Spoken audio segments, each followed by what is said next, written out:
지금부터 2024 헌납 8호 대통령 탄핵 사건의 제3차 변론기일을 진행하겠습니다. 변론 등의 속기와 녹취에 관한 내규 3조 1항에 따라 앞으로 별도의 지시가 없더라도 속기사항은 변론 전부에 대해서 속기를 하십시오. 당사자와 대리인의 출석을 확인하겠습니다. 청구인 측에서 소추위원 나오셨습니까? 김희수 변호사님, 송도환 변호사님, 법무법인 LKBN 파트너스 이광범, 장순욱, 김현근, 성관정 변호사님. 예. 그 다음에 이공의 김선유 변호사님, 시민의 김남준 변호사님,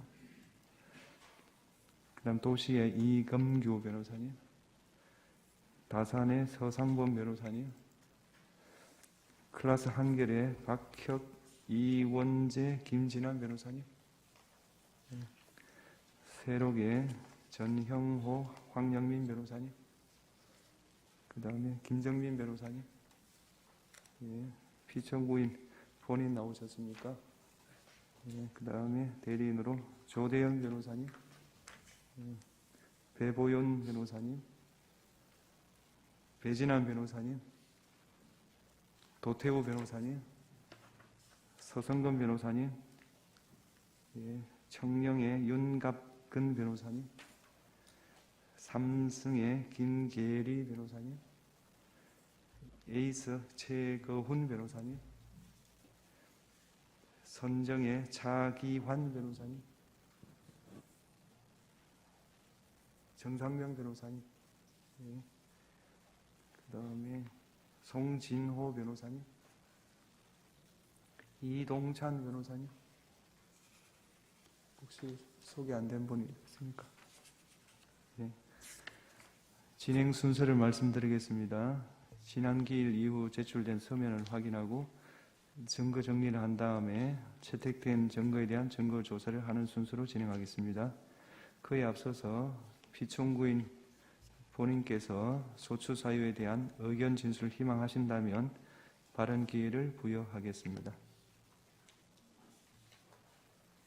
어느 정도까지 말씀드려야 될지 모르겠습니다만은 양해해 주시면 제가 일어나서 할까요? 좋으실 대로 하십시오. 그러면 마이크가 이러니까 제가 앉아서 하겠습니다. 편하실 대로 하십시오. 제가 오늘 처음 출석을 했기 때문에 그냥 간단하게만 말씀을 드리겠습니다. 여러 가지 헌법 소송으로 업무도 과중하신데 또 저의 이 탄핵 사건으로 또 이렇게 고생을 하시게 해서 먼저 우리 재판관님들께 송구스러운 마음입니다.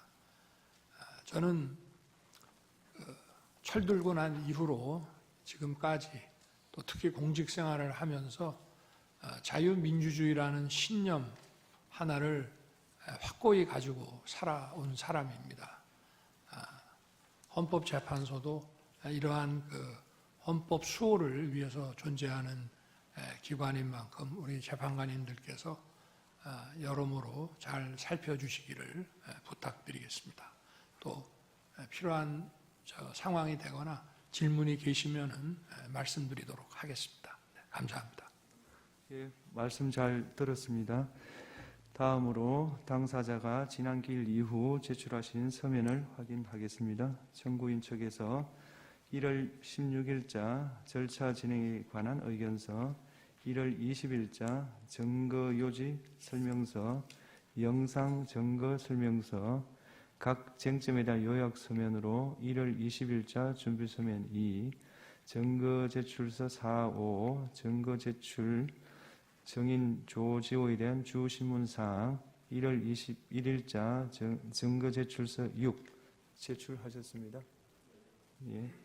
피청구인 측에서 1월 17일자 정인 김용현의 송달 장소에 대한 보정서, 1월 17일자 입증 계획 및 증거 제출서, 증거 동영상 재생 등 절차에 관한 의견서, 1월 20일자 증거 설명서 2 내지 6 입증 계획, 각 증거 제출 첨부 자료, 1월 20일자 각 사실조회 신청서 국가정보원 세계선거기관협의회 연수구 선거관리위원회 파주시 선거관리위원회 방송통신위원회 행정안전부 감사원 1월 21일자 각 사실조회 신청 및 문서 제출 명령 신청서 행정안전부 대통령실 국가정보원 1월 20일자 각 문서 제출 명령 신청서 감사원 외교부 한반도 평화교섭본부 북핵정책과 1월 20일자 정인 신청서 1월 20일자 사실조회 신청 및 인정 등본 송부 촉탁 신청서 부산광역시 경찰청 1월 20일자 각 인정 등본 송부 촉탁 신청서 대법원, 수원고등법원, 경찰청, 국가수사본부, 안보수사국 1월 20일자 서정요지 진술 1월 20일자 문서 송부 촉탁 신청서 국가정보원 정인 김용현에 대한 정인 신문사항 그 다음에 오늘 날짜로 소송 위임장 증거설명서 7, 8 재판부 성명사항에 대한 답변 제출하셨습니다. 맞습니까? 네, 맞습니다. 예. 그 다음에 증거 정리 절차를 진행하도록 하겠습니다. 지난 기일에 체부 결정이 보류된 증거에 대하여 증거 체부 절차를 하겠습니다. 피청구인 측은 지난번에 보류하신 갑제 22호증 1부터 갑제 27호증 12까지 증거 인물을 말씀해 주시기 바랍니다. 저기 부동의하겠습니다. 예. 증거로 채택 부동의하겠습니다. 부동의 한다는 뜻입니까? 부동의 하는 경우에 갑제 22호증 1 내지 갑제 27호증 12는 중앙선거관리위원회, 과천청사, 선거정보센터, 관악청사, 선거연수원, CCTV 현장 영상으로 비진술 증거로서 전문법칙이 적용되지 않고 현장 상황과 개헌군 등의 동태가 그대로 녹화된 것으로 볼 수 있습니다. 따라서 증거로 채택하겠습니다. 청구인 측은 피청구인 측이 제출한 을제 1호증 1부터 8호증까지 증거 인물을 말씀해 주시기 바랍니다. 네, 저희는 동의는 하고 입증 취지만 부인하겠습니다. 예. 그리고 증거를- 언론 기사에 관해서는 아마 그 중에 언론 기사도 포함되어 있는 것으로 알고 있습니다만 그 부분은 지난번에 재판부에서 밝혀주신 그 기준에 따라 그 당시에 그런 취지의 보도가 있었다는 점만 예, 인정하겠습니다. 알겠습니다. 증거로 채택하겠습니다. 그러니까 을제 1호증 2, 을제 5 내지 8호증은 기재 일시에 해당 언론 매체에서 그러한 보도가 있었다는 사실을 증명한 한도 내에서 증거로 채택하고요. 그 다음에 을제 1호증 1은 동의를 했기 때문에 증거로 채택한다. 이런 내용이 되겠습니다. 그 다음에 피청구인 측에서 지난 기일 이후에 을제 3호증의 7 내지 22, 을제 9호증 내지 85호증의 1, 91호증의 3 결국 91호증의 3까지 제출하셨습니다. 맞습니까? 예. 혹시 인부가 되겠습니까? 저희가 어제 좀 늦게 받아가지고 조금 검토가 필요할 것 같습니다. 일괄해서 함께 서면으로 인부 제출하겠습니다. 그렇다면 인부를 내일까지 서면으로 밝혀주십시오. 네, 그 다음에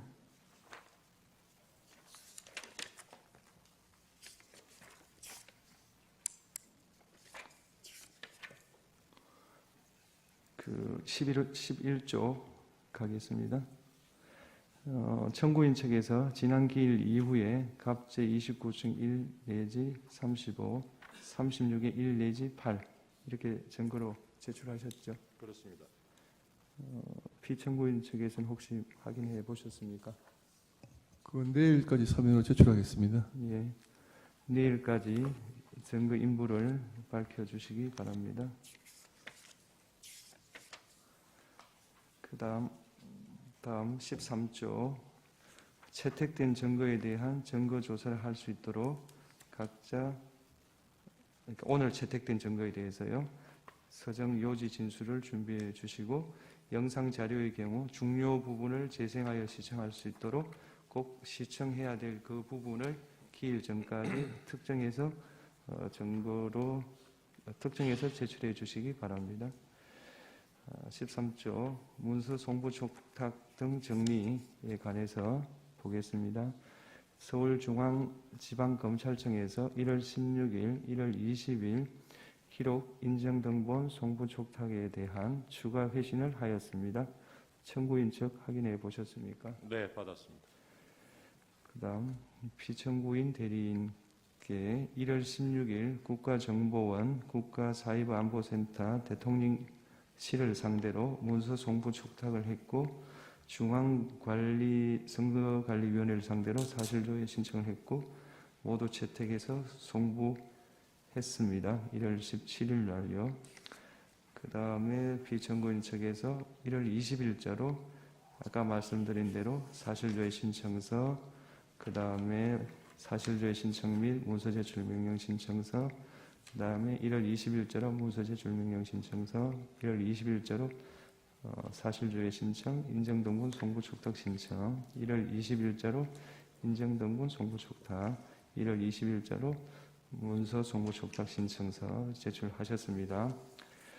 이에 대하여 재판부 평의 결과 우선 행정안전부에 대하여 국무회의록 작성 여부 등을 묻고 관련 자료를 제출하는 내용의 사실조회 신청 및 문서제출 명령 신청을 사실조회로 일괄하여 채택합니다. 이상민 전 장관에 대한 송달 장소를 묻는 행정안전부에 대한 사실조회 신청을 채택합니다. 대통령실에 대해서 국무회의록 작성 여부를 묻고 관련 자료를 요청하는 사실조회 신청, 문서제출명령 신청은 사실조회로 일괄하여 채택하겠습니다. 국가정보원에 대한 사실조회 신청 중 조회사항 1, 2번 즉 국가사이버안보센터장, 선거관리위원회 사이버 보안관리 점검 실무 책임자의 각 성명, 송달 장소를 묻는 부분을 채택합니다. 그 나머지 부분은 어제 증거가 주로 많이 신청되었기 때문에 재판부 평의를 거쳐서 다음에 채택 여부를 결정하겠습니다.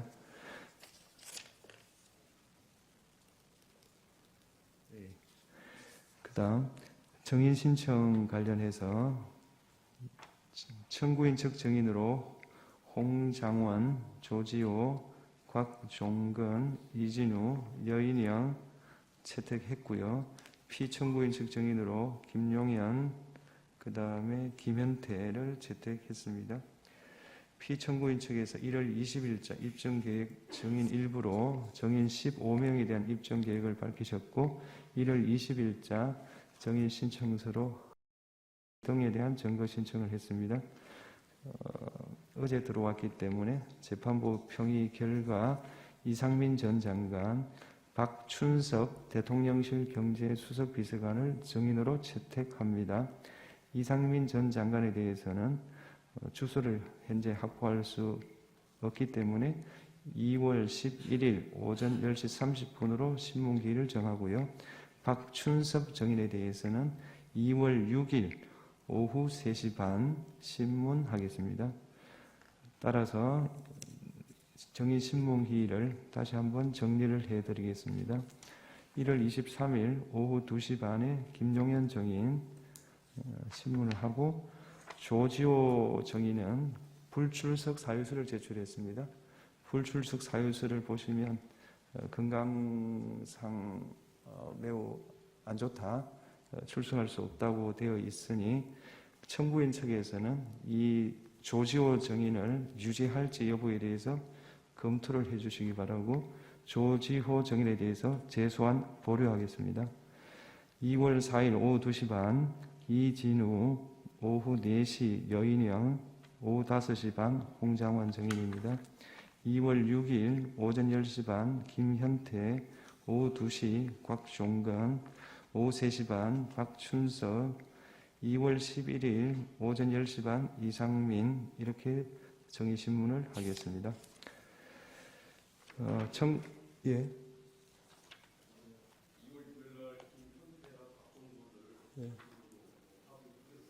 예.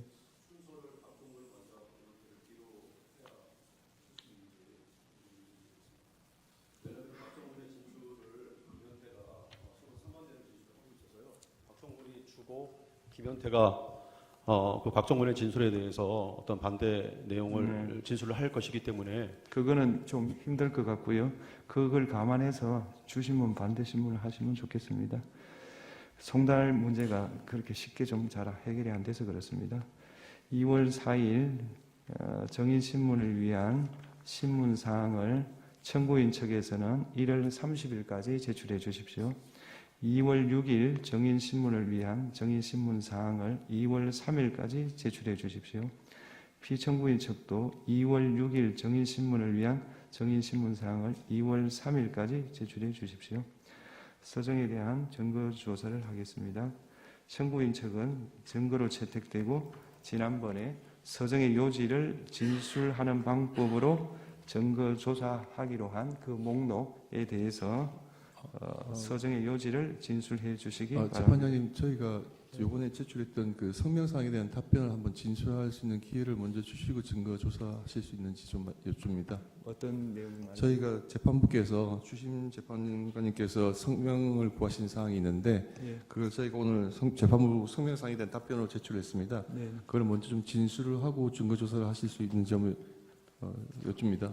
예, 그럼 진술하시죠. 예. 지난번 변론 2차 변론기에 주심 재판관님께서 성명을 구하신 사항에 대해서 답변드리고자 합니다. 전번 답변서 3에 기재됐던 내용 중 포고령 1호의 작성 경위, 포고령에 기재된 국회 및 지방의회의 반국가적 활동의 의미, 야당의 망국적 행태와 병력 투입의 관계에 대해서 주심 재판관님이 성명을 구하셨습니다. 이에 대해서 말씀드리고자 합니다. 포고령 제1호와 관련해서 저희가 답변서 3에 실제로 그때 2024년 12월 3일 밤 11시경에 비상계엄이 발령되었고 같은 날 23시 28분 계엄사령관의 포고령 제1호가 선포되었는데 포고령 제1호는 국방부 장관 김용현이 국회 해상권이 존재하였던 예전의 군사정권 시절 계엄 예문을 그대로 필사하여 작성한 것을 피청구인이 몇 자 수정한 것이었습니다. 그 기재 내용의 의미에 대해서 말씀드리겠습니다. 비상계엄은 피청구인이 망국적인 국정마비 상황을 사회 교란으로 인한 행정, 사법의 국가기능 붕괴 상태로 판단하여 계엄령을 발동하되 그 목적은 국민에게 거대 야당의 전무후무한 탄핵 소추 남발, 입법 폭주, 외교 안보 분야의 횡포, 예산의 무차별 삭감 등 국가 이익에 반하는 폐악 행위를 알려 호소하고 이를 멈추도록 호소하고 경고하고자 하는 것이었고 그럼으로써 자유민주주의 헌정 질서의 붕괴를 막고 국가 기능을 정상화하고자 하는 것이었습니다. 이에 따라 포고령은 계엄의 형식을 갖추기 위한 것이고 그 집행의 의사가 없었고 상위법과 저촉 소지가 있어서 집행할 수도 없는 것이었습니다. 포고령 집행의 구체적인 의사가 없었으므로 실행할 계획도 없었고 포고령을 집행할 집행기구 구성이 전혀 포함되지 않은 것이었습니다. 그리하여 포고령 제1호는 계엄의 형식을 갖추기 위하여 김용현 장관이 초안을 잡아 피청구인이 검토 수정한 것인데 김용현 장관이 계엄령 선례를 참고하여 작성하였던 것으로 기억하고 있고 피청구인이 그에 대하여 검토하면서 야간 통행 금지 조항이 있었던 것을 삭제한 것으로 생각됩니다. 그 국회 및 지방의회 활동 금지의 범위에 대해서 말씀드리겠습니다. 계엄법 제9조의 제1항은 비상계엄 지역 하에서 계엄 사령관은 군사상 필요할 때 체포, 구금, 압수수색, 거주 이전, 언론, 출판, 집회, 결사 또는 단체 행동에 대해서 특별한 조치를 할 수 있고 이 경우 계엄 사령관은 조치 내용을 공고해야 한다고 규정하고 있습니다. 포고령은 이를 아까 좀 전에 말씀드린 것 같이 어떤 구체적인 어떤 집행 계획을 세우지는 않은 상태에서 계엄의 형식을 위해서 작성한 것으로 굳이 말씀드리자면 포고령 제1호는 위조항에 따라서 국회의 어떤 불법적인 행동이 있으면 그것을 금지하고자 하는 것이지 결코 국회의 해산을 명하거나 또는 국회의 입법 활동이나 국회의 비상계엄 해제 결의를 위한 의정 활동 등 정상적인 국회 활동을 금지하고자 하는 것은 아니었습니다. 실제 국회는 아무런 방해 없이 평화적으로 비상계엄 해제 결의를 하였고 피청구인은 이에 따라서 비상계엄을 해제하였습니다. 여기서 말하는 반국가적 활동의 의미에 대해서 말씀드리겠습니다. 보령 제1호에 있는 반국가적 행위의 의미는 국가 안보 측면만을 말하는 것이 아니라 국익을 행하여 나라의 위기를 초래하는 일체의 행위를 포함하는 포괄적인 개념으로 사용한 것입니다. 구체적인 예를 들면 거대 야당이 북한이나 중국의 입장에 동조하여 국가의 안보에 위해를 초래하는 외국인의 간첩 행위를 처벌하는 법률 개정을 반대하는 행위, 국가 안전 확보를 위해 하는 각종 법률을 제정하거나 또는 안보를 위한 규정의 폐지 행위, 국가 안보를 제외하는 외교 안보 정책, 국가 안보 예산 삭감을 통해 국방력 약화 기도, 기타 에너지 안보 위협하는 행위 등을 들 수 있습니다. 그 구체적인 예를 들면 야당의 간첩죄 규정 개정 반대로 인해서 국가 안보나 국가 핵심 산업 기술 유출을 방지하는 것에 심각한 차질을 빚고 있습니다. 2024년 6월 중국인 3명이 최소 2년 이상 드론으로 부산에 정박 중인 미국 항공모함 등 군사시설 사진을 500여 장 촬영한 사건, 정보사 블랙이온 명단이 중국에 유출되었으나 유출 상대방이 중국인이어서 처벌하지 못한 사건 등은 그 좋은 예입니다. 나아가 국가 산업의 핵심 기술이 중국에 유출되어도 간첩죄로 처벌할 길이 없습니다. 야당은 현재도 간첩죄 규정의 개정에 반대하고 있고 이로 인해서 중국의 간첩들은 한국에서 활개치고 있습니다. 러시아 우크라이나 전쟁이 장기화되면서 북한, 러시아, 중국이 밀착하는 가운데 대통령이 국가 안보를 위해 한미일 군사 합동훈련한 것을 전쟁광으로 매대하여 1차 탄핵 소추안에서는 그 사유로 삼기도 했습니다. 현대전은 드론의 등장으로 양상이 바뀌고 있고 피청구인이 우크라이나에 참관단을 보내려 하자 국방장관을 탄핵하겠다고 위협했습니다. 우크라이나 전쟁에는 1만 명 이상의 북한군이 파견되어 있으므로 북한군의 작전 체계, 전투 능력에 대한 정보 수집은 우리나라 국가 안보를 위해서 매우 중요합니다. 국가 안보를 위해 우방국의 현대전에서 교훈을 얻기 위해 참관단 파견을 방해하려는 거대 야당의 저의가 무엇인지 묻지 않을 수가 없습니다. 또 거대 야당은 방산물자를 수출할 때 국회의 동의를 받도록 하는 방해사업법 개정안을 당론으로 추진하고 있습니다. 방산 수출의 관건인 신속한 대응이 어려워지고 기밀 유지가 불가능하기 때문에 방산 수출이 사실상 중지될 수도 있습니다. 이렇게 거대 야당이 반대하면 북한, 중국, 러시아가 원치 않는 자유서약에 대한 방산 협력이 불가능해집니다. 우리나라의 국방과 국익에 막대한 손실이 발생합니다. 거대 야당이 2025년 예상 중 일방적으로 삭감한 4조 1천억 원 대부분이 핵심 국정 과제를 추진하기 위한 예산입니다. 부족한 초급 장교 인력을 확보하기 위한 예산인 당직비, 수당, 그 인상 비용, 이사비 현실화, ROTC 생활지원금 인상비에 활동비를 다 삭감했고 북한의 핵과 미사일 위로부터 국가와 국민을 지키기 위한 한국형 3축 체계 킬체인 예산을 대폭 삭감했으며 드론 전쟁 대비 예산을 삭감하여 사업을 중단시켰고 정밀 유탄 사업도 차질을 빚게 했습니다. 북핵의 위협에 대응하기 위한 핵심 방위 사업 예산을 이렇게 일방적으로 대폭 삭감한 저희를 묻지 않을 수 없습니다. 거대 야당이 대한민국의 생존이 걸린 에너지 안보도 위협하고 있습니다.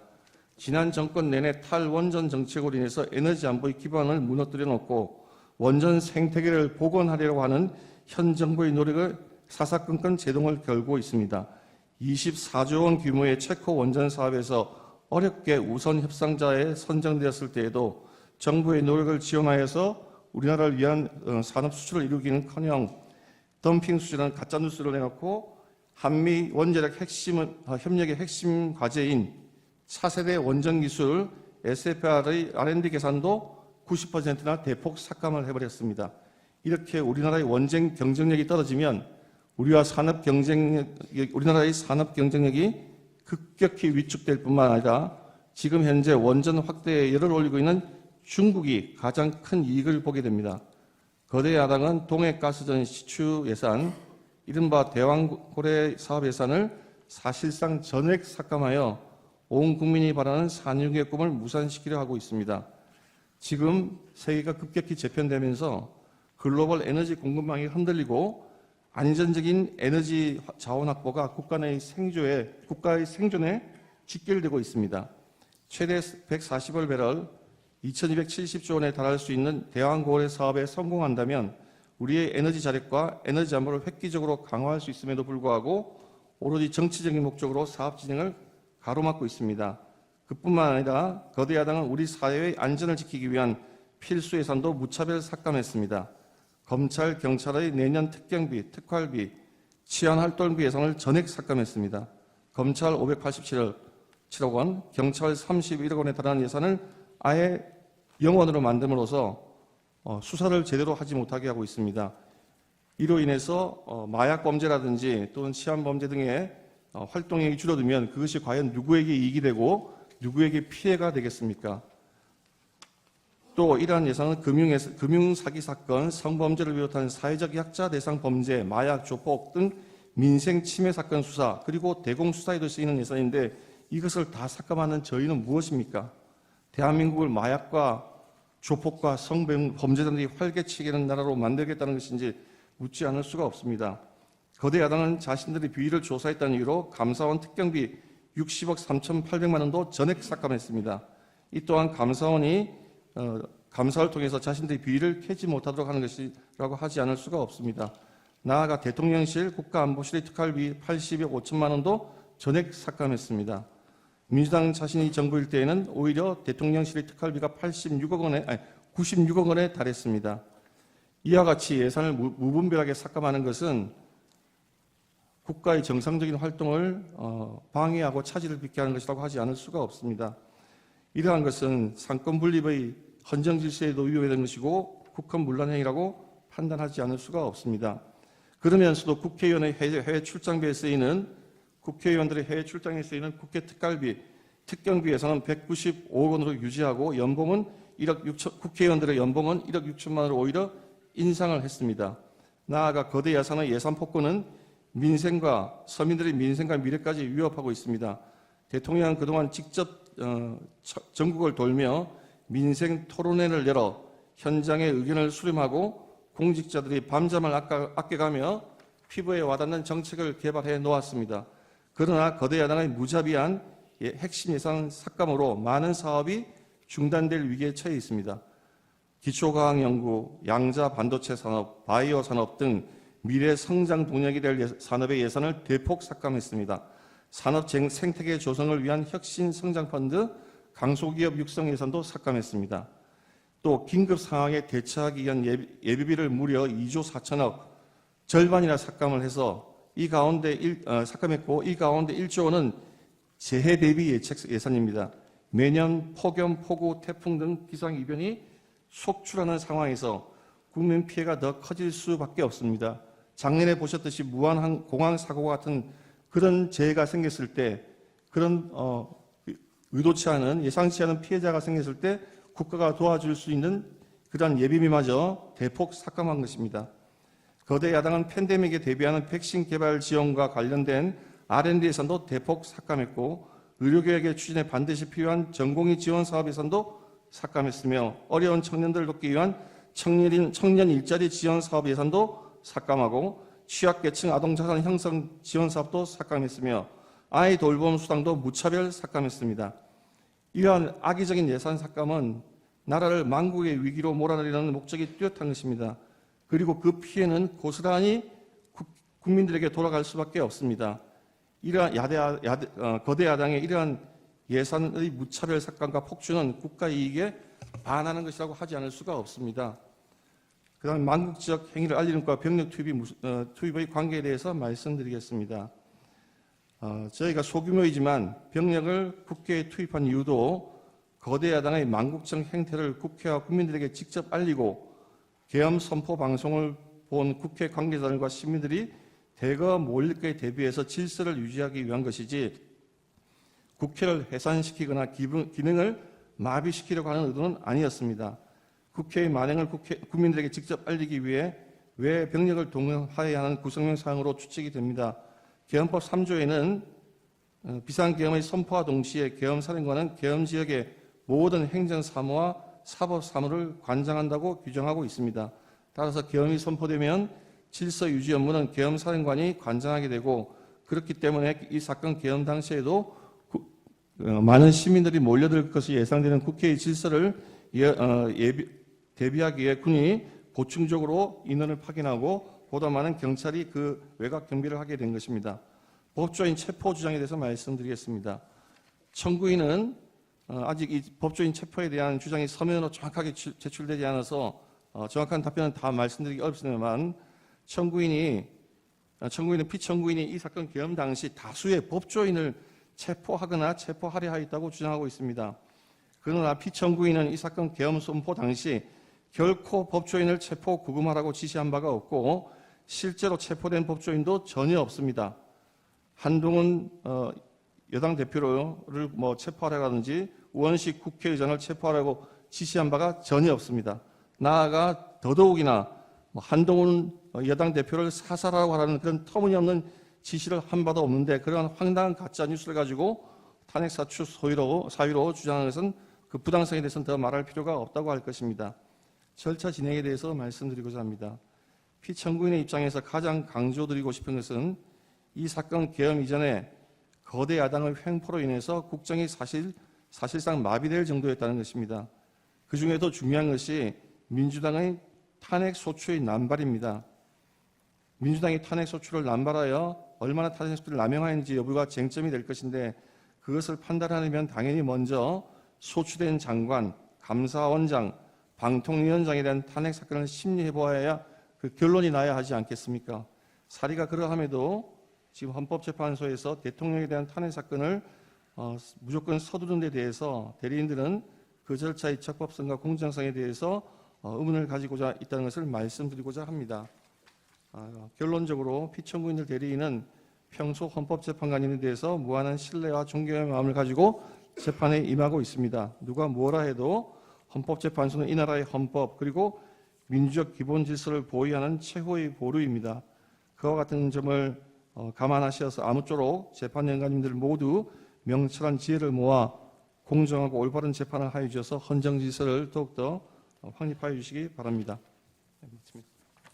예, 청구인 측은 증거로 채택된 지난번에 그 특정한 서정의 요지를 진술해 주시기 바랍니다. 네. 재판장님, 저희 실물 화상기를 좀 사용할 필요가 있어서 네. 자리를 좀 바꿔서 하겠습니다. 하십시오.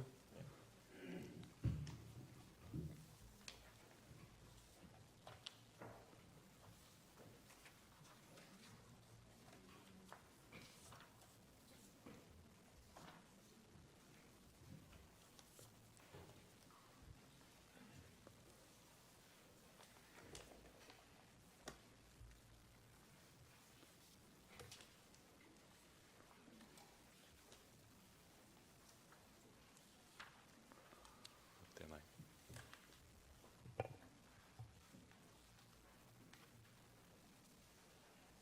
네.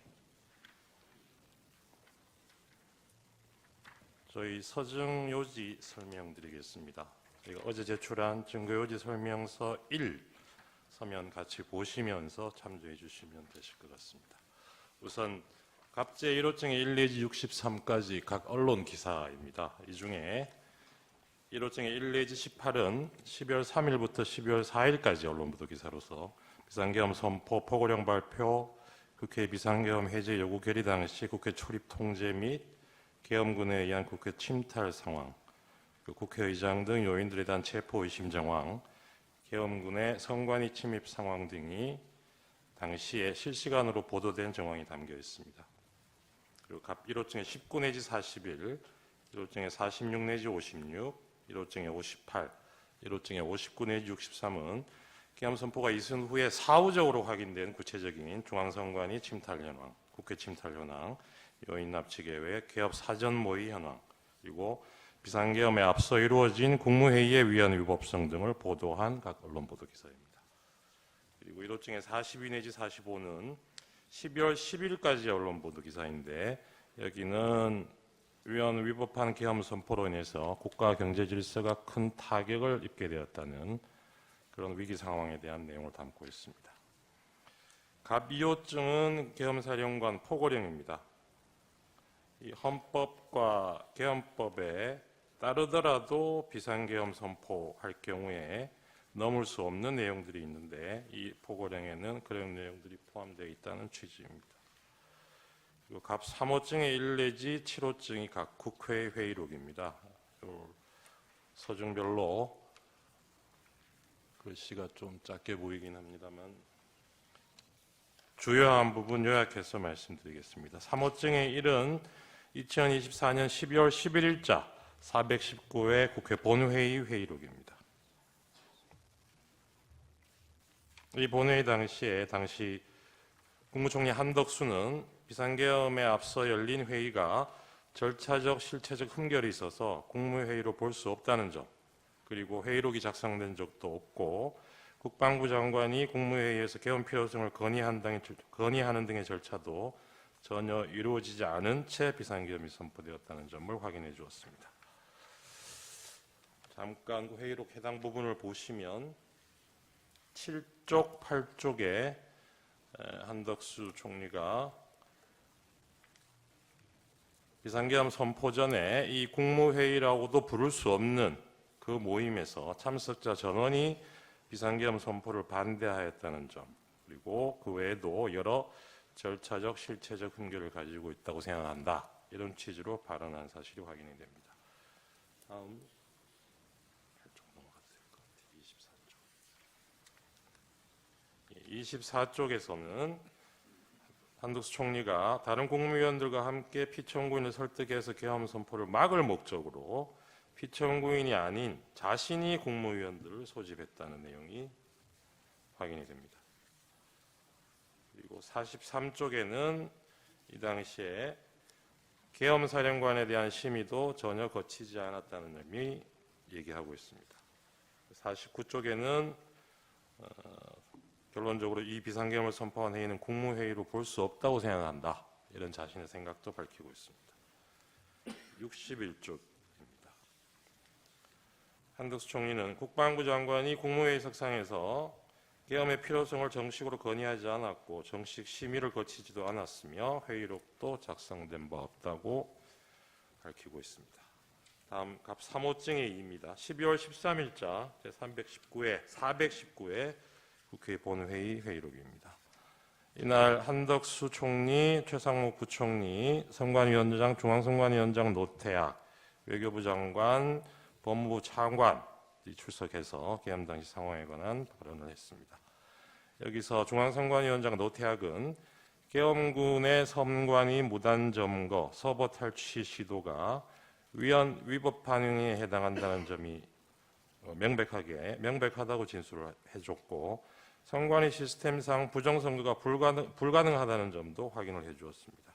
그리고 외교부 장관 조태열은 비상계엄 선포 전에 피청구인으로부터 재외공간 관련 이런 단어가 포함된 3, 4줄 정도의 내용이 기재된 쪽지를 받았다는 얘기가 있고, 그리고 경제부총리 최상목은 재정자금 유동성 확보를 잘 하라는 취지가 적힌 종이를 건네받았다는 점을 진술을 했습니다. 최상목 당시 부총리가 받았다는 이 쪽지는 최근에 확인된 수사기관에 제출했던 내용과는 그 내용이 상당히 다르다는 부분도 나중에 말씀드릴 기회가 있을 것 같습니다. 그리고 한덕수 총리는 국방부 장관의 계엄 선포 건의가 자신을 거쳐 이루어지지 않았다는 점을 확인해주고 있고, 그리고 국무위원들 중에 문체부 장관 유인촌, 환경부 장관, 고용노동부 장관, 국가보훈부 장관 등은 국무회의 소집 요구 자체도 받은 적이 없다는 점을 확인해주고 있습니다.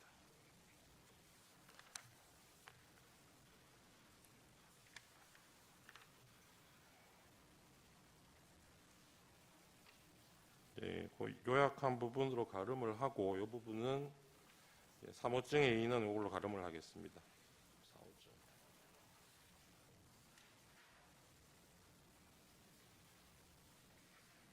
4호증의 1 내지 4는 국회 국방위원회 회의록입니다. 35쪽.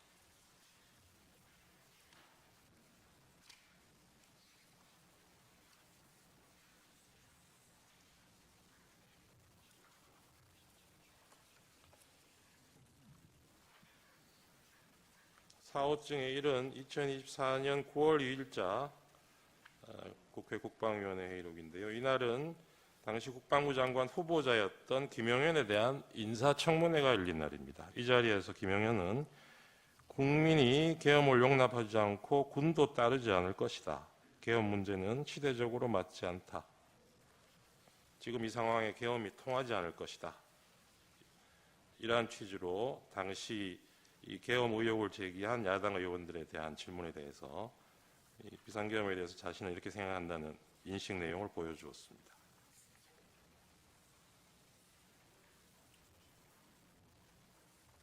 네, 그 내용 간단하게 지금 실문 화상기에서 확인하실 수 있습니다.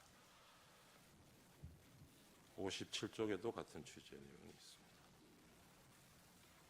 다음 4호증의 2입니다. 2024년 12월 5일자 비상계엄 이틀 후에 열렸던 국방위원회 회의록입니다. 이 자리에 계엄사령관, 국군참모총장 박안수, 국방부 차관, 현재 장관 직무대행을 하고 있는 김선호, 그리고 국방부 기획관리관 등이 출석을 해서 계엄 당시의 상황에 관해서 진술을 했습니다. 이 자리에서 국군참모총장 박안수는 포고령을 비상계엄 선포된 이후인 10시 30분부터 11시 사이에 처음 받고 김영현 장관으로부터 건네받았다는 점, 그리고 자신이 계엄사령관이 된 후에 특전사령관, 방척사령관, 수방사령관, 경찰청장과 여러 차례 통화한 사실을 진술하고 있습니다. 그중에 61쪽 보시면 이때 박안수가 12월 3일 오후 11시 30분경에 경찰청장 조지호에게 전화통화로 포고령 1항에 관해서 설명을 하면서 지시한 사실을 인정하고 있습니다. 다음 4호증의 3입니다. 12월 10일자 국회 국방위원회 회의록. 이날은 육군 특전사 707 특임단장 김현태, 그리고 수방사 1경비단장, 정보사 문상호 사령관, 특전사 곽종근 사령관, 그리고 특수전사령부 1공수여단장 이상현, 특전사 특수작전항공단장 김세운, 수방사 군사경찰단장 김창학 등이 진술해서 당시에 실제적으로 이루어졌던 계엄군들의 실제 내용, 활동 내용을 진술하였습니다. 그중에 주요한 부분을 보면 곽종근은 피청구인인 대통령이 12월 4일 비화폰을 이용해서 자신에게 국회에 투입 중인 707 특수임무단의 이동 상황을 물어본 사실, 그리고 날이 바뀌어서 12월 4일 00시 30분부터 40분경 사이에 자신에게 다시 전화를 해서 의결 정족수가 아직 안 채워진 것 같다. 빨리 문을 부수고 들어가서 안에 있는 인원들을 끄집어내라 라고 지시한 사실. 그리고 김영현도 그 계엄 이틀 전인 12월 1일 국회 선관위 민주당사 여론조사 꽃 등 6개 시설을 확보할 것을 지시한 사실을 진술한 바 있습니다. 그리고 특전사 707 특임단장 김현태는 이 사령관인 곽종근이 이 계엄 선포 이후에 직후에 그날 밤에 20차례 이상 자신에게 전화를 해서 국회의원 150명을 넘어서는 안 된다고 말한 사실, 그리고 국회 건물 봉쇄를 지시받고 인원 포방용 케이블 타이를 지참하게 한 사실을 진술하고 있습니다. 그리고 1공수여단장 이상현은 곽종근으로부터 상부로부터 문을 부수고 들어가서 국회의원들을 끄집어내라, 안 되면 전기라도 끊어라 라는 지시를 받았다면서 그 지시를 자신에게 하다라는 내용을 확인해주고 있습니다. 그리고 국군 방첩사령부 수사단장 김대우는 그 사령관 여인영이 자신에게 지하 1층 벙커, 여기 지하 1층은 아마 수방사를 얘기하는 것 같습니다. 지하 1층 벙커 안에 구금 가능한 시설이 있는지 확인할 것을 지시한 사실. 그래서 여인영이 그 당시에 김영현 장관의 지시라고 밝히면서 장관이 불러준 정치인 등 14명의 명단을 자신에게 불러주고 정치인을 수방사로 이송할 것을 명한 사실을 확인해주고 있습니다. 그리고 방첩사 군사기밀수사단 실장 노영훈 역시 여인영이 자신에게 이 비원 벙커가 구금 시설로 적당한지를 검토하라고 지시하였다는 사실을 확인해주고 있습니다. 다음 육군 수방사 이진우는 2024년 12월 3일 24시 자정에 피청구인 대통령이 자신에게 전화해서 국회 상황을 확인하였다고 진술하고 있습니다. 자세한 내용은 페이지별로 요약을 되어 있는 서면을 참조해 주시기 바랍니다. 11쪽에 저희 준비한 서면 11쪽에 122쪽 잠깐 보시면 육군 특전사 특수작전 항공단장 김세우는 비행 제한 구역에 대한 헬기 승인을 당시 수방사 합동 방공 작전 통제소로부터 받는다는 점을 확인해 주면서 이 수방사가 보류를 하는 바람에 비행이 늦어서 결과적으로 헬기가 국회에 지연 도착했다는 사실을 확인해 주고 있습니다.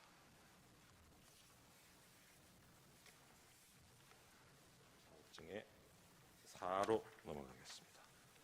4호증의 4는 2024년 12월 11일자 419회 국회 국방위원회 회의록입니다. 여기 14쪽, 16쪽을 보시면 특전사령관 곽종근이 피청구인 그러니까 대통령이 계엄관리원 마지막 지시가 문을 깨부수고 들어가서 끌어내라 라는 것이었다는 점을 확인해 주고 있고, 그리고 국군 방첩사령부 법무실장 윤빈아는 이 성관이 압수수색에 대한 내용을 검토한 결과 포고령 발령 전의 행위를 이유로 압수 등 수사를 해서는 안 된다. 그리고 압수 절차 등을 하기 위해서는 최소한 범죄 혐의를 특정해서 정식적인 입건 그런 절차를 따라야 하는데 이런 절차를 거치지 않고 위법하게 증거를 수집하게 되면 나중에 처벌도 받을 수 있다. 이런 검토 결과를 보고한 내용을 확인해 주고 있습니다.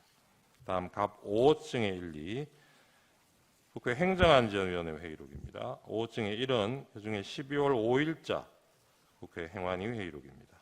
이 자리에서 이상민 당시 행안부 장관, 조지호 경찰청장, 서울지방경찰청장 김봉식, 그리고 당시 국회 경비대장이었던 목현태, 중앙선거관리위원회 사무총장 김용빈 등이 계엄 당시 상황에 대해서 발언한 내용들이 있습니다. 우선 쪽수를 좀 보시면서 말씀드리겠습니다. 11쪽에 경찰청장 조지호가 12월 3일 비상계엄 선포 직후인 밤 10시 28분경에 서울경찰청장에게 국회 주변 안전조치를 강구할 것을 지시하고 5개 기동대를 배치하였다고 한 점이 확인이 됩니다. 그리고 같은 날 10시 46분부터 국회 내부 진입을 일시 통제했다가 11시 6분에 국회의원 등 관계자를 신분 확인 후 일시 출입 조치를 했다가 11시 37분 포고령에 따라서 다시 국회 출입을 전면 통제한 사실을 확인하고 있습니다. 그리고 12쪽입니다. 서울특별시 경찰청장 김봉식이 확인한 내용인데요. 포고령 공포 이후에 본청의 지침을 받아서 같은 시간입니다. 11시 37분부터 국회 출입을 전면 통제했고 12월 4일 01시 01분경 계엄 해제 의결 이후에 국회 사무총장의 요구에 의해서 1시 46분경부터 관계자 출입을 허용했다는 내용이 확인됩니다. 그리고 12쪽에서 13쪽 보시면 중앙선관위 사무총장 김용빈의 진술 내용인데요. 계엄 선포 직후에 계엄군 10명이 계엄 선포 직후인 10시 30분, 밤 10시 30분에 청사 내에 투입이 됐고 같은 시각 경찰 10여 명이 청사 정문 출입 통제를 실시하였다고 확인을 해주고 있습니다. 그리고 경찰 90여 명이 11시 50분경에 추가로 투입돼서 청사 밖에 대기하고 있었고 계엄군 100여 명이 12월 4일 00시 30분 추가로 청사 내에 투입돼서 청사를 점거하는 상황이었다고 확인해주고 있습니다. 그리고 이때 최초 투입된 계엄군 10여 명이 선관위 야간 당직자 등 5명의 핸드폰을 압수하고 행동 감시 및 청사 출입 통제를 실시했다고 확인하고 추가 투입된 100여 명은 1층 로비 등에서 경계 작전을 실시하면서 총 3시간 20여 분간 점거되었다는 사실을 확인해주고 있습니다. 그리고 54쪽에 경찰총장 조지호의 진술 내용입니다. 계엄사령부로부터 주요 포스트인 선거관리위원회에 대한 적절한 조치가 있을 것이라는 요청을 받고 자신의 경력 배치를 지시를 했다는 내용을 확인해주고 있습니다. 그리고 54쪽에 국회경비대장 64쪽입니다. 목현태의 진술이 있습니다. 이때 서울특별시 경찰청 무전망으로 지시를 받아서 12월 3일 11시 37분경부터 국회의원 출입을 포함한 국회 출입을 전면 통제하였다는 사실을 확인해주고 있습니다. 그리고 그 전에 10시 49분부터 국회 외부에서 내부로 들어가는 인원을 원천 차단하는 지시가 내려와서 실제적으로 국회의원 출입도 포함해서 전면 통제가 이루어졌다가 11시 7분경 일시 해제됐다가 11시 37분에 다시 또 전면 통제로 그렇게 바뀐 사정을 구체적으로 진술하고 있습니다.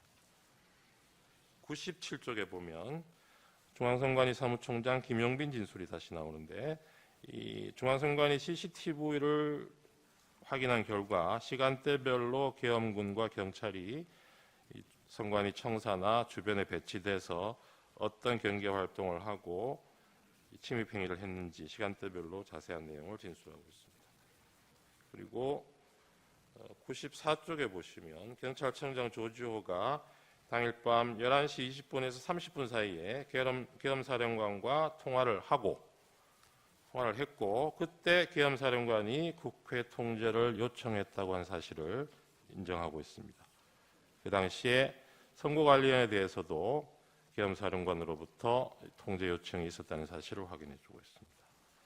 141쪽, 149쪽 보시면 선관위 사무총장 김용분이 계엄군이 직원들과 핸드폰 압수한 내용 다시 한번 확인해주고 있습니다.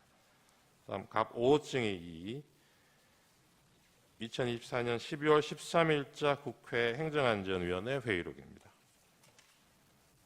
이날 서울특별시 경찰청의 차장, 지금 현재 청장을 직무대행하고 있는 최현석 차장, 그리고 경기 남부경찰청장 김준영, 서울특별시 경찰청 경비부장, 그리고 경비안전계장 등이 당시의 상황에 대해서 진술한 내용이 담겨 있습니다. 이 자리에서 주진우, 최창북 등은 비상계엄 당시의 국회 통제 상황을 구체적으로 얘기하고 있고 경기 남부경찰청장 김준영은 경찰의 선관위 투입 사실을 확인해주고 있는데 그 주요 내용을 잠깐 보시면 8쪽에서 서울특별시 경찰청장 경비부장 주진우는 12월 3일 저녁 7시에서 9시경 비상계엄 당시 청장이었던 서울시 청장이었던 김봉식으로부터 호출을 받아서 미리 투입할 수 있는 이 경찰 부대들이 어떤 부대들이 있는지 그 정도를 확인하고 자신이 추가로 한 개 부대 정도 더 이동할 수 있다는 내용으로 답변한 사실을 확인해주고 있습니다. 그리고 12쪽에 보시면 경비안전계장 최창복도 서울특별시 경찰청장 김봉식으로부터 이 국회에서 계엄군이 와 있으면 국회 안으로 들여보낼 것을 지시받았다는 내용을 확인해주고 있습니다. 18쪽 보시면 경기도 남부경찰청장 김준영이 계엄 당시에 조지호로부터 12월 3일 10시 41분경에 선관위 그리고 선관위 연수원에 경찰력을 배치해서 안에 있는 사람이 밖으로 나오는 것은 놔두고 진입을 통제하라는 지시를 받았다고 확인해주고 있습니다. 그리고 33쪽을 보시면 이 당시의 경찰차 차장 현재 직무대행하는 이호영이 국회 외부 통제를 위해서 경찰이 동원되었고 경찰이 계엄군 700명의 국회 내로 진입하는 것을 도왔다는 사실을 확인해주고 있습니다.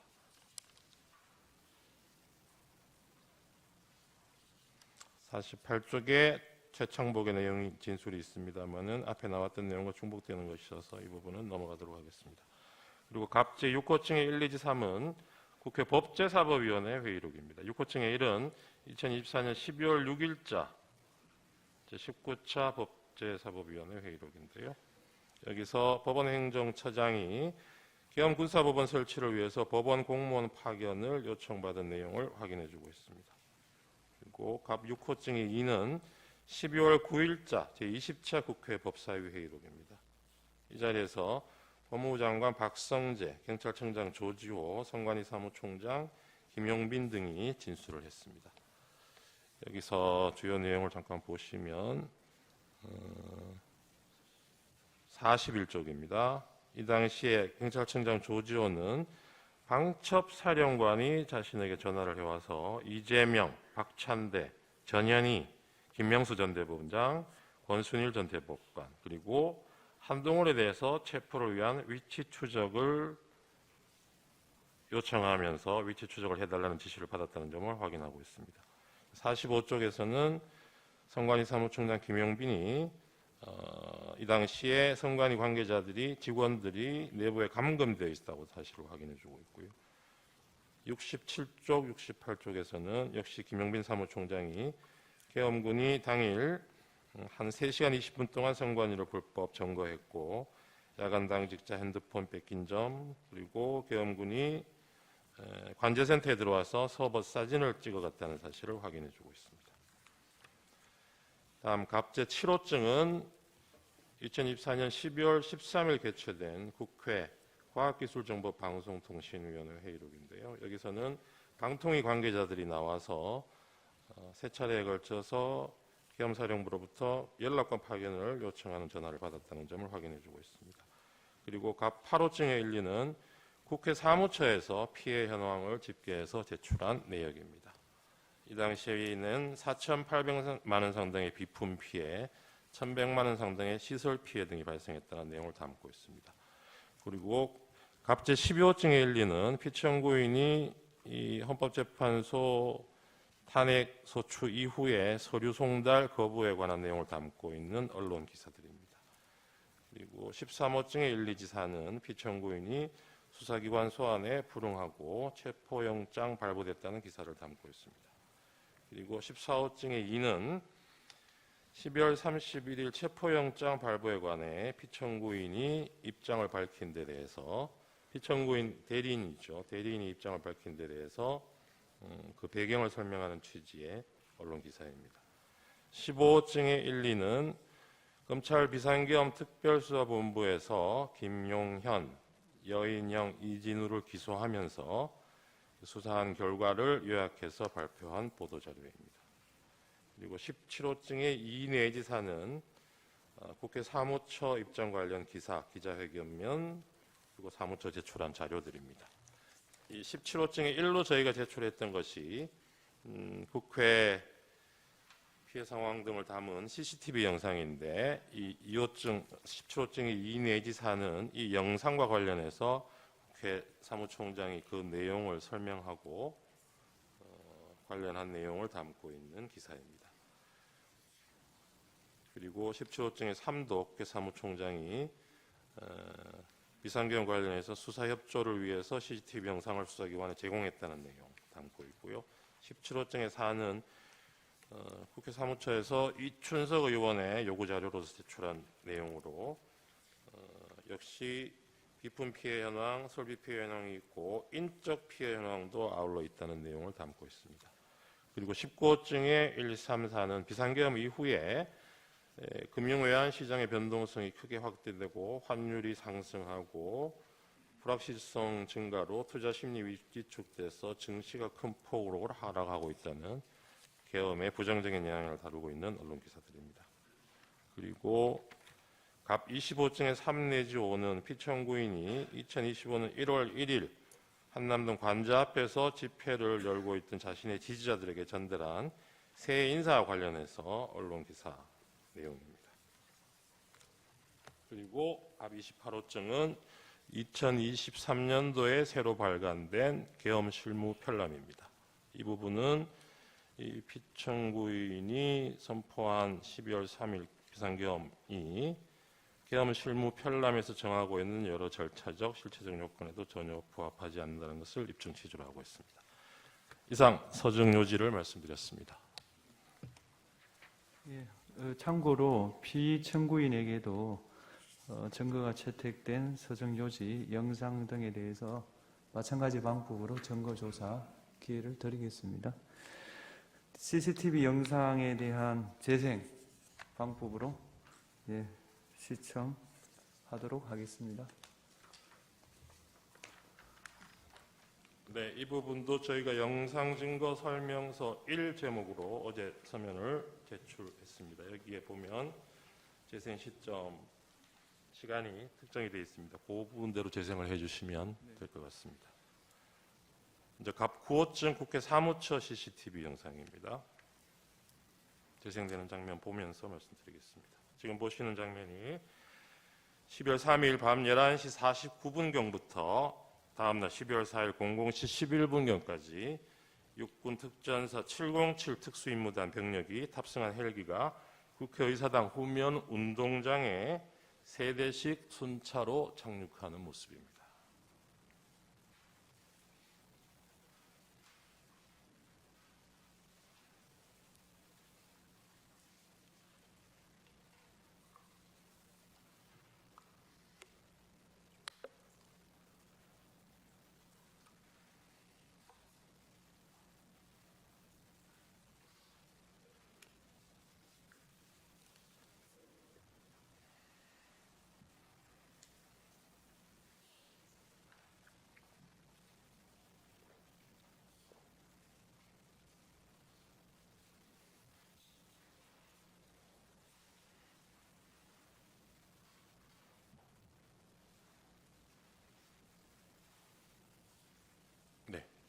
다음 본청으로 진입하는 무장한 계엄군의 모습입니다.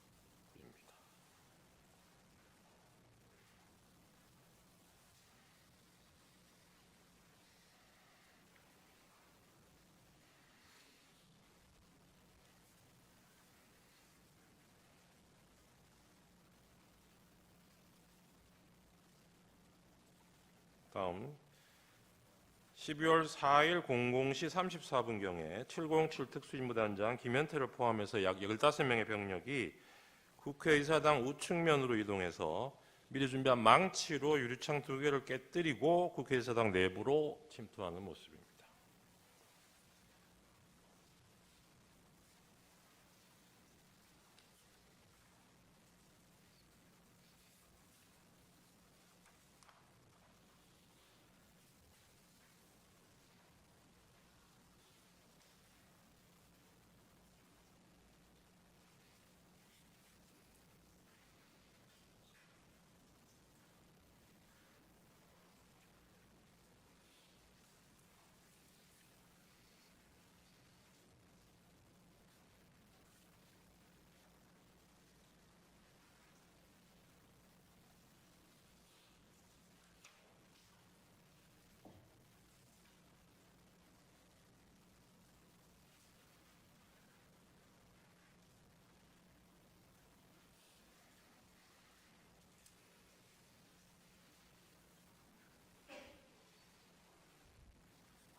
유리창을 깨고 들어가는 모습.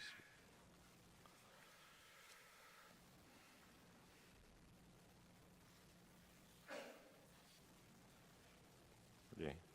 네 번째 영상은 본회의장 방향으로 뛰어들어가는 계엄군 모습입니다.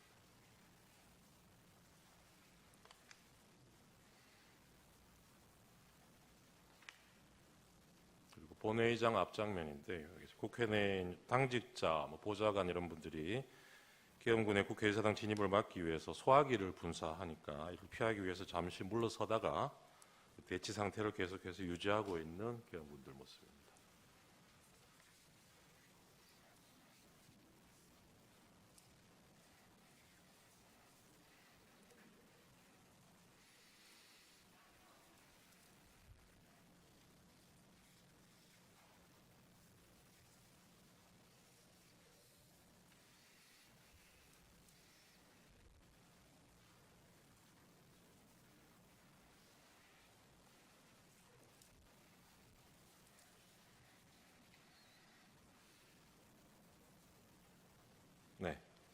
16호증이 1입니다.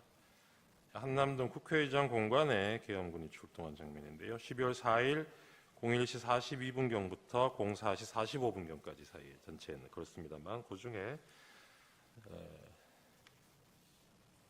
요구 의결안이 통과된 이후인 12월 4일 01시 42분경에 한남동에 있는 국회의장 공간에 계엄군이 출동한 모습입니다.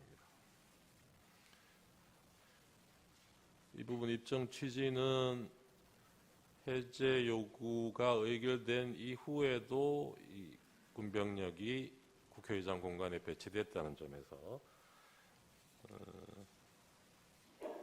추가적인 계엄을 시도하거나 이에 대해서 국회 비상계엄 해제 의결을 막으려 한 것이 아닌지 의심되는 그런 영상입니다. 다음 갑 22호증의 1 중앙선관위 과천청사 내부 1층 로비 CCTV 영상입니다. 지금 보시는 거는 12월 4일 01시 17분 10초부터 18분 20초 사이까지 영상입니다. 중앙선관위 과천청사 내부 1층 로비에 계엄군이 수십 명 모여드는 모습입니다.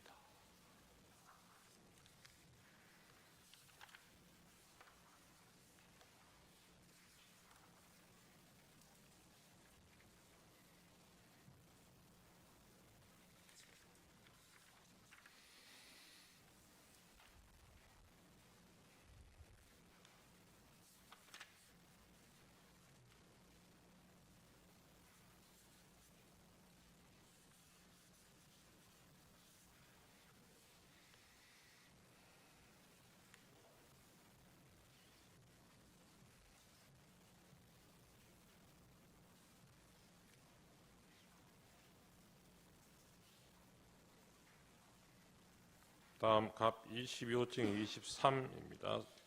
선관위 과천청사 내부 2호기 엘리베이터 CCTV 영상인데 여기 보시면 계엄군들이 권총을 소지하고 있는 장면이 확인이 됩니다.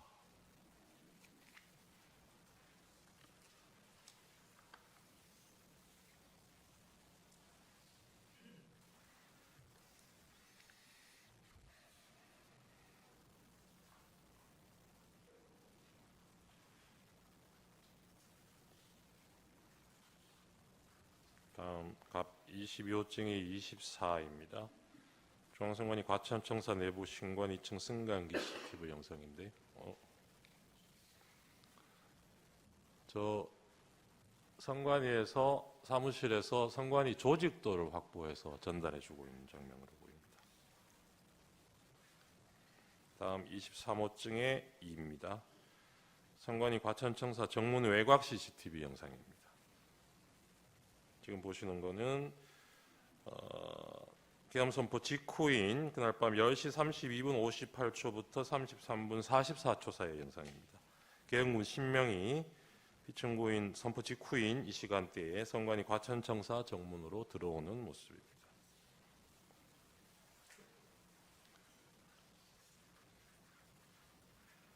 미리 준비되지 않았더라면 계엄 선포 직후에 4, 5분 후에 저렇게 바로 계엄군들이 선관위 청사로 진입할 수는 없었다는 취지입니다.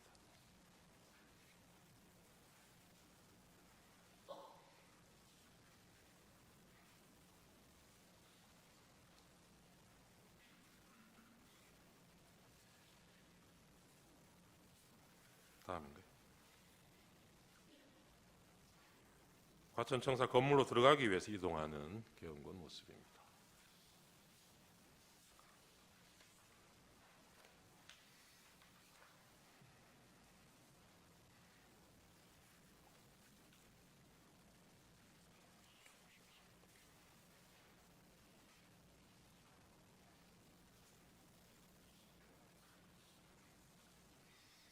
네, 23호증의 18 과천청사 정문 우측 영상입니다.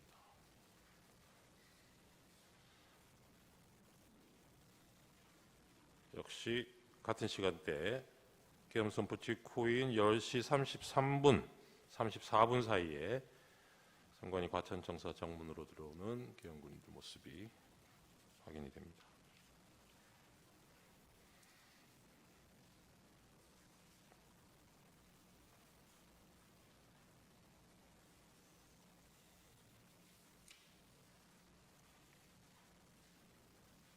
정문으로 들어와서 청사 경내 청사 안으로 들어오는 모습이.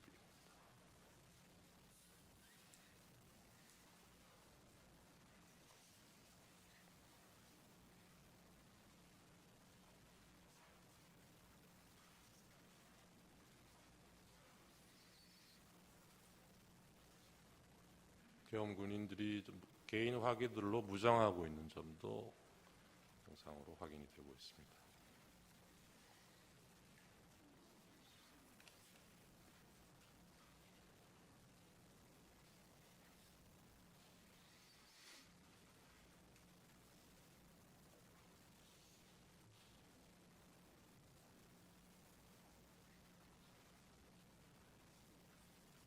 이 부분은 앞에 보셨던 영상이랑 같은 내용을 아마 각도만 다르게 잡은 있는 것 같아서 조금 생략하셔도 될 것 같고 24호증에 1로 넘어가 주셔도 좋을 것 같습니다.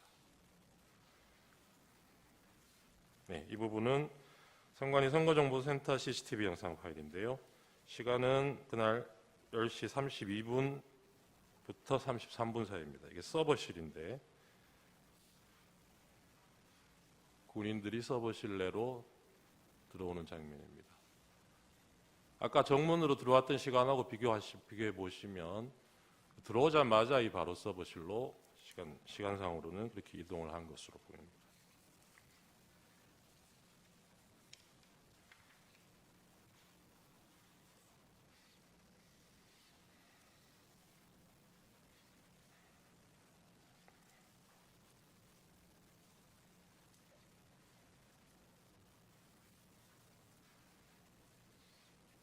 핸드폰을 가져가는 장면이 보입니다.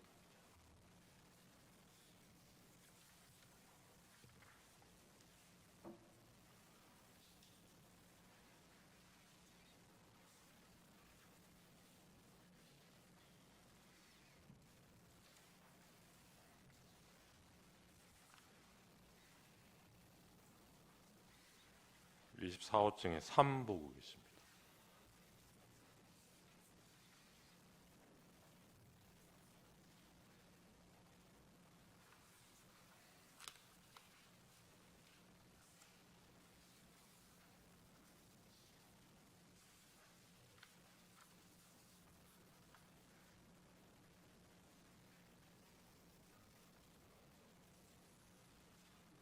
직원 핸드폰을 넘겨받는 장면.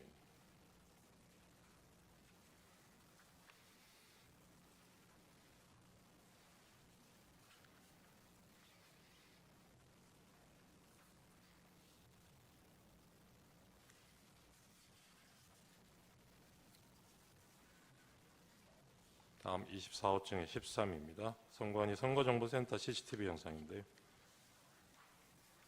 전산실 서버가 위치하고 있는 전산실 내부 모습입니다.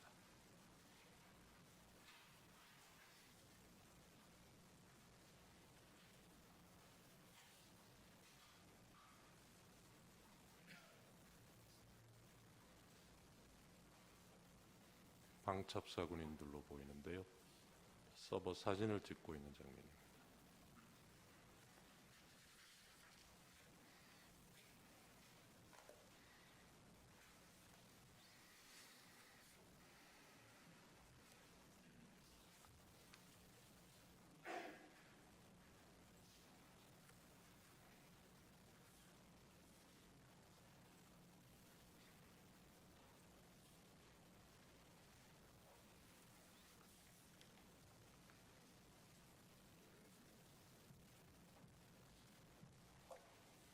다음 파일로 넘어가 주셔도 좋을 것 같습니다. 갑 25호증에 사는 선관위 관악청사입니다. 여기 12월 4일 00시 29분부터 30분 사이의 영상인데요. 여기에서도 무장한 계엄군 수십 명이 관악청사로 진입하는 모습을 확인하실 수 있습니다.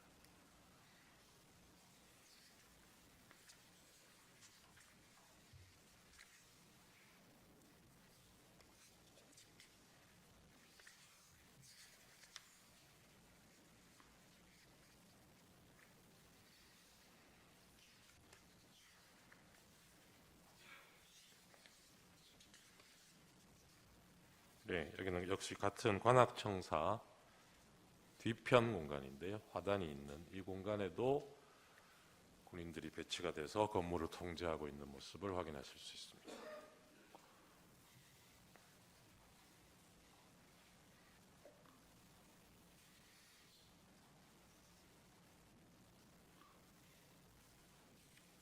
네, 다음 갑 26호증의 2입니다. 여기는 선관위 수원에 있는 선거연수원 건물입니다. 봉관동 1층 현관 앞에 설치된 CCTV 영상인데요. 12월 3일 밤 11시 31분부터 32분 사이 영상입니다. 선거연수원에 경찰들이 집결해서 지휘관 지시를 받아서 이동하는 모습입니다.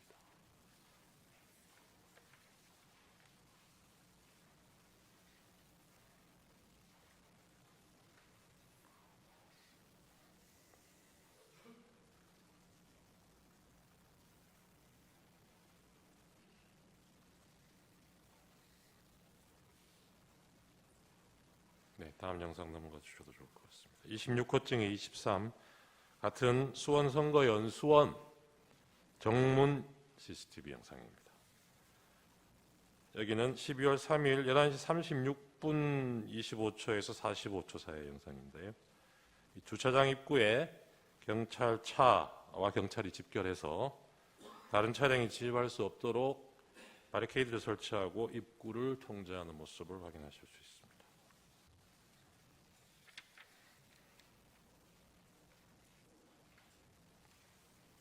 다음 영상입니다. 이어진 영상도 26호증이 26인데 같은 위치고요. 시간이 이때는 날이 바뀌고 새벽 1시 42분부터 43분 사이 영상입니다. 경찰 버스 2대가 진입하고 해당 버스에서 내린 경찰들이 연수원 내부로 집결하는 모습을 보고 계십니다.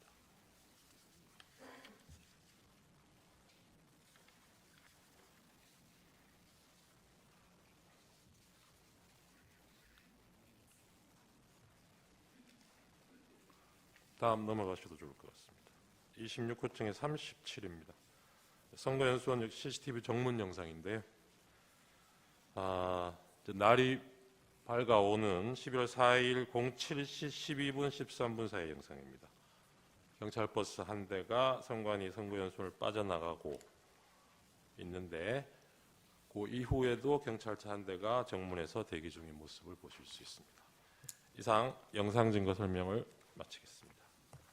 그 청구인 측에요. 한 가지 확인하겠습니다. 네. 아까 을호증, 을1호증부터 을8호증까지 증거 동의한다 하셨죠? 네, 그렇습니다. 입증 취지만 보이는. 그렇다면 제가 증거 채택 범위를 잘못 말한 것 같습니다. 아까 채택된 것에 더해서 을1호증의 3, 을2, 을3호증 1 내지 6, 을4도 추가로 채택합니다. 더 쉽게 말해서 을제 1호증 1부터 을8호증까지 다 채택한다. 그런 뜻이 되겠습니다. 이 채택된 서정과 영상에 대해서 피청구인 측에서 서정 요지와 영상 재생하십시오. 우선 반대신문 기회가 부여되지 않은 진술에 대해서 피청구인 청구인 측이 소개 진술을 한 것에 대해서 이후 우리 심판 과정에서 상세하게 반박이 이루어질 예정이겠습니다만은 우선 짧게 말씀드리면은 청구인 측은 대통령의 헌법상 권한으로 헌법에 기재된 비상계엄에 대해서 내란몰이로 수사를 하면서 며칠 뒤인 7일, 8일에 전격적으로 구속이 이루어지고 모두가 이런 상황에서 무서워하면서 책임 전가를 하고 있는 상황 속에서 진술이 이루어진 것들을 지금 보이고 있다고 하겠습니다. 이런 뒤집힌 상황은 문제된 계엄이 과거의 통념과 같은 그런 정식의 계엄이 아니라는 것을 오히려 보여준다고 하겠습니다. 기타 영상에서 분절적인 부분이라든지 문제점에 대해서는 차후 상세히 말씀드리도록 하겠습니다. 오늘 피청구인 측의 PPT를 사용하여 서중 중 일부에 대한 요지를 진술하도록 하겠습니다.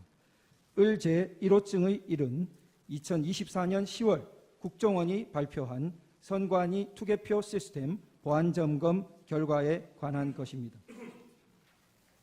2023년입니다. 죄송합니다. 보안점검 결과 해킹을 통해 유권자 등록과 투표 여부를 관리하는 통합 선거인 명부 시스템의 내용을 변경할 수 있었고, 투표관리관 도장의 이미지를 절취하여 실제 사전투표 용지와 동일한 투표지를 얼마든지 만들어낼 수 있었습니다. 을 제4호증은 법원이 연수을 선거무효소송 변호사들에게 준 통합선거인 명부 사본입니다. 이 사본에는 선거인의 성명과 주소가 삭제되어 명부상의 투표자가 실제로 투표했는지 여부를 전혀 확인, 검증할 수 없도록 되어 있습니다. 하지만 대법원은 판결문에서 원고가 선거인 명부를 열람했으니 실제 투표 여부를 확인할 수 있었을 텐데 아무런 주장과 증명도 없다고 했습니다. 도장 파일을 절취하여 위조 투표지를 쉽게 만들 수 있다는 점 앞서 말씀드렸습니다. 을제 3호증의 4 및 19는 제21대 총선 재검표 현장 등에서 촬영된 투표지들의 사진입니다. 총 6곳에서 실시된 재검표 현장 등에서 신권다발처럼 빳빳한 투표지 묶음들이 수없이 나타났습니다. 정상적으로 기표한 후 접어서 투표함에 넣어 뒤섞인 투표지들이라고 전혀 볼 수 없이 인쇄소에서 재단되어 바로 옮겨진 것 같은 모양이었습니다. 을제 3호증의 4는 선관위가 홈페이지에 게시했던 영상물을 캡처한 사진입니다. 선관위는 개표장이나 재검표장에 신권다발처럼 빳빳한 투표지가 나온 이유로 원상태로 회복하는 기능을 가진 특수 재질 종이를 사용했기 때문이라는 영상을 올렸다가 내렸는데, 투표용지를 감정한 전문가는 그런 종이는 세상에 없습니다라고 증언한 바 있습니다. 그런데도 선관위는 다시 원상복원 기능이 있는 종이라는 영상을 새로 올렸다가 비상계엄 이후 삭제하였습니다. 을제 3호증의 2는 인천 연수구 송도 2동 제6투표소에서 나온 투표관리관인이 뭉개진 당일 투표지들입니다.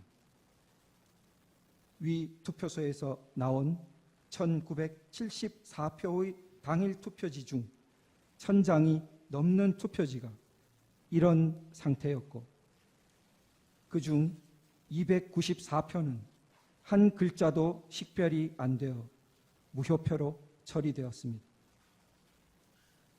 선관위는 관인을 찍는 만년 도장을 적색 스탬프에 다시 찍어서 이렇게 됐다고 주장했으나 증인으로 나온 투표관리관은 해당 관인을 찍거나 이런 투표지에 대해 보거나 들은 적도 없으며 관인을 실제로 찍었던 2명의 투표사무원 중 한 사람 역시 전혀 모르는 일이라 했다고 증언했습니다.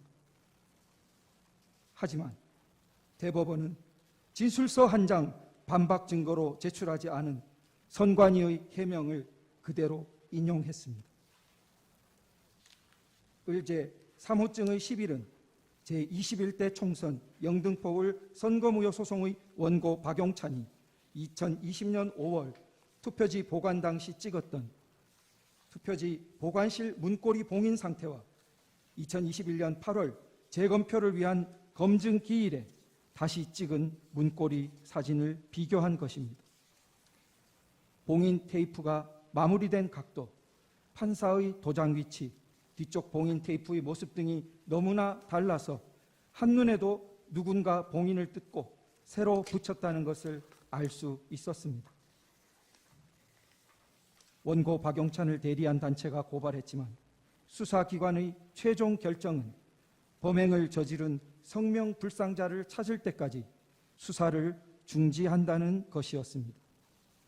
이상 서증요지 진술의 핵심은 국내외 주권 침탈 세력에 의한 거대한 선거 부정 의혹이 있었으나 선관위와 법원, 수사기관을 통해 제도적으로 해결되지 못하여 국가 비상 상황이 초래되었다는 것입니다. 이상으로 서증요지 진술을 마치겠습니다.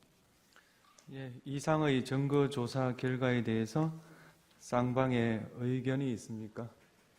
우선 청구인 의견이 있습니까? 특별히 없습니다. 피청구인 의견이 있습니까? 예, 여러 가지 드릴 말씀이 있는데 잠시 휴정 후에 저희들 상세하게 말씀드릴 기회를 주시면 감사하겠습니다. 그리고 저희가 의제 83호증 동영상 부분이 있는데 재생할 수 있도록 허락해 주시면. 그거는 지금 증거가 채택이 안 되지 않았습니까? 그런데 지금 이제 동영상이 저쪽에서 그 재생이 됐기 때문에 공평하게 의미에서 아니 예. 그거는 공평한 거하고 다르죠. 증거 채택되어야 증거 조사를 할 수 있는 거는 법률에 속하는 거라서 그건 공평의 영역에 속하지 않습니다. 다음으로 피청구인에 대한 신문을 하겠습니다. 피청구인 본인께서는 그 자리에 계시면 되겠고요.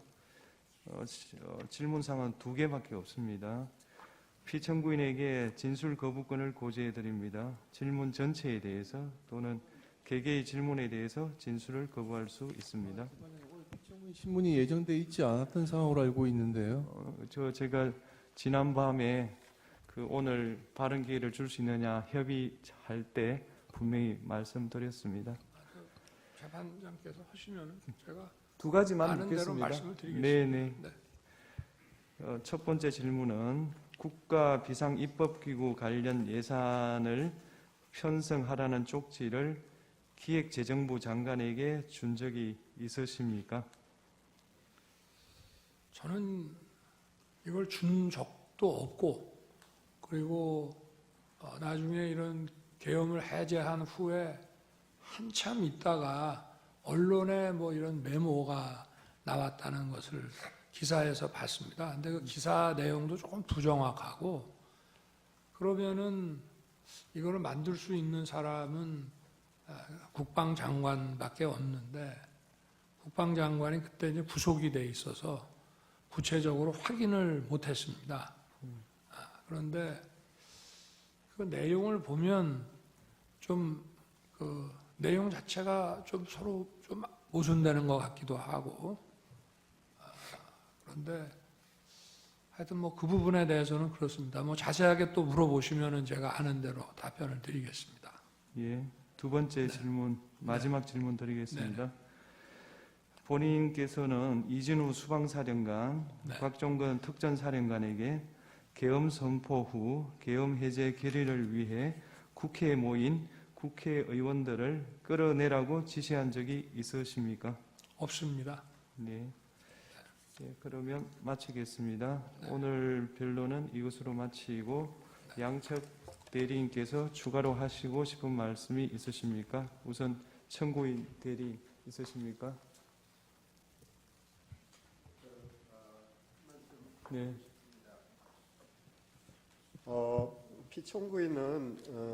피청구인 측은 지난 2차 변론에서부터 다양한 부정선거 의혹에 대해서 제기하고 있습니다. 그리고 어제 오늘 선거 부정 논리를 뒷받침하는 다수의 증거와 증인도 신청했습니다. 하지만 대법원 및 사법기관 판단을 통해서 모두 근거 없는 주장으로 판단된 사안들에 대한 것입니다. 저희 청구인 측 대리인단은 피청구인 측의 선거 부정에 관한 주장은 아무런 근거가 없을 뿐만 아니라 이 사건 탄핵 심판의 쟁점이 아니라고 생각합니다. 가사 선거 부정이 있다고 해도 피청구인이 비상계엄을 선포한 것, 병력을 동원해서 국회에 침입한 것 등 이 사건 소추 사유를 전혀 정당화시킬 수 없습니다. 선거 부정의 사유는 피청구인 스스로 발표한 계엄 선포 사유에도 등장하지 않았습니다. 계엄 선포 도발에 실패한 이후에 비로소 자신의 행위를 정당화하기 위해서 그런 사유로 등장한 것입니다. 사실 선거 부정을 저지를 수 있는 가장 큰 위험을 가지고 있는 존재는 선거관리위원회가 아닙니다. 그보다 더욱 큰 힘을 가지고 있는 기관, 행정부이며 국가정보기관이며 이들을 지휘하는 대통령입니다. 중앙선거관리위원회를 독립된 헌법기관으로 만든 것은 대통령과 행정부 그리고 정보기관으로부터 선거관리의 독립성을 보장하기 위한 취지였습니다.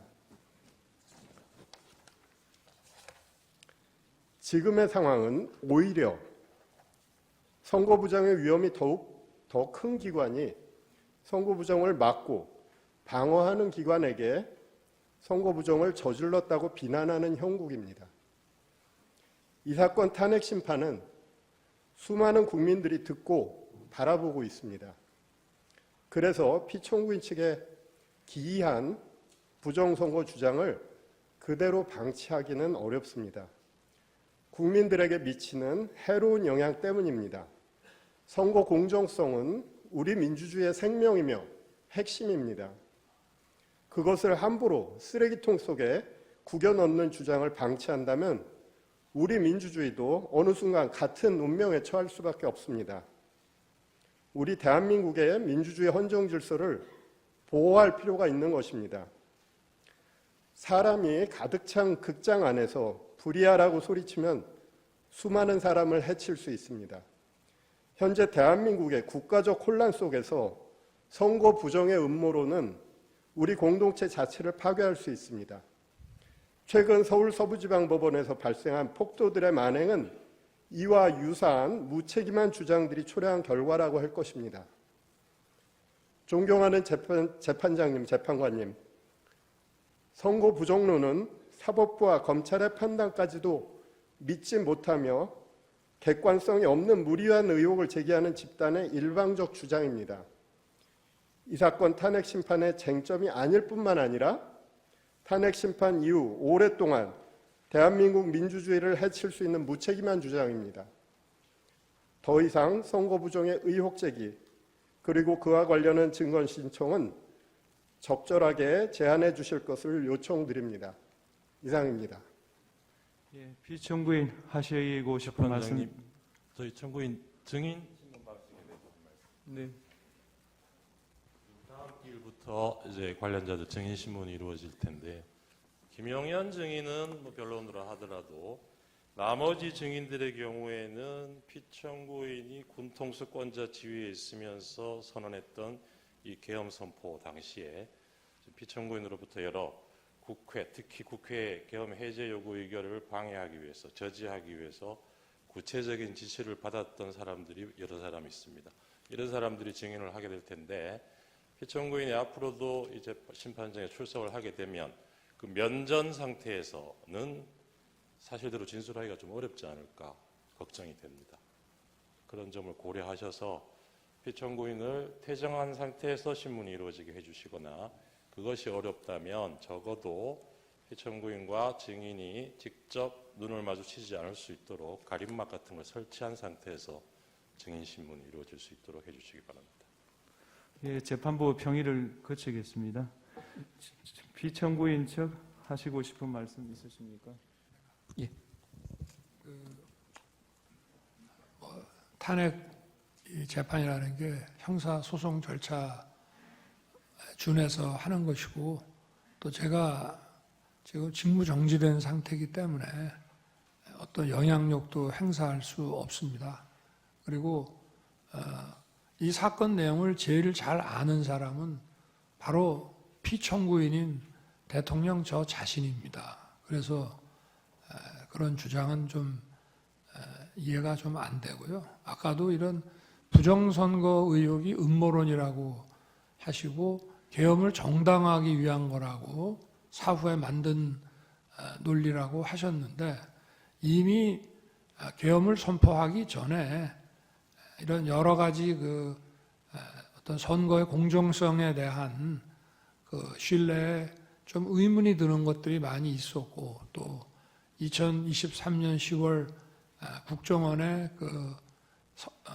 선관위 그 전산 장비의 아주 극히 일부를 점검한 결과 문제가 많이 있었기 때문에 부정선거 자체를 색출하라는 것이 아니라 선관위의 전산 시스템을 전반적으로 스크린할 수 있으면 해봐라. 어떤 장비들이 있고 어떤 시스템에 의해서 가동이 되는지 그런 것이기 때문에 저희가 무슨 선거가 전부 부정이어서 믿을 수 없다 하는 그런 음모론을 제기하는 것이 아니라 팩트를 확인하자는 그런 차원이었다는 점을 이해해 주시기 바랍니다. 네, 말씀 잘 들었습니다. 더 하시고 싶은 이야기는 없으시죠? 예, 그러면 제3 재판님 하나만 좀 추가해야 되겠습니다. 지금 아까 우리 청구인께서 그 당시 이 집권 여당이 대통령 하에서 치러진 우리 지금 피청구인 대통령이 지휘해서 치러진 선거에 대해서 부정이 뭐 없고 책임은 이쪽에 대통령이 있다고 말씀하셨는데 조만간 이번 취임한 트럼프 대통령이 2020년 미국 대통령 선거가 그 당시 트럼프가 재임 기간 중인데 그때의 선거 부정에 대해서 조만간 미국에서도 미국 스스로의 어떤 조사 결과가 나올 겁니다. 그러니까 그게 꼭 대통령이라고 해서 독립적인 선거가 이루어지고 있는 선거관리기구에 대해서 모든 걸 다 통제하는 건 아니기 때문에 어떤 문제점은 발생할 수 있고 국민들은 거기에 대해서 많은 의구심이 있고 지난 4년간 이런 것들에 의혹이 제기되고 있고 더군다나 국정원 보안 서버 점검 결과 문제가 있다고 했기 때문에 대통령으로서는 그 문제를 점검을 하고자 하는 것일 뿐이지 저희 피청구인 대통령께서 선거 부정이 있었다고 단정해서 하는 것은 아니라고 하는 것을 다시 한번 말씀을 드리고 그리고 계엄 선포 이후에 이루어진 과정에 비춰보면은 사후에 그 어떤 변명을 추가하는 것이 아니고 국정의 안정을 위해서 그 선포할 때부터 대통령께서 점검하고자 하셨던 항목임을 다시 한번 말씀을 드립니다. 절차에 대해서 조금 말씀드리고 싶습니다. 네. 그 저희가 오늘은 피청구인 측은 을 1호증부터 5호증 내지 8호증 정도까지밖에 서중요지 진술을 하지 못했는데 지금 제출은 저희가 92호증까지 이렇게 많이 추가 제출되었습니다.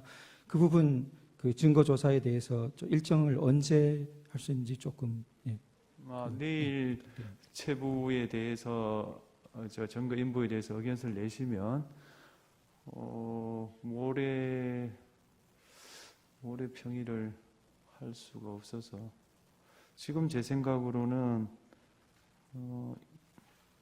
일부는 1월 23일 대부분은 2월 3일 날 체부를 결정할 것 같습니다.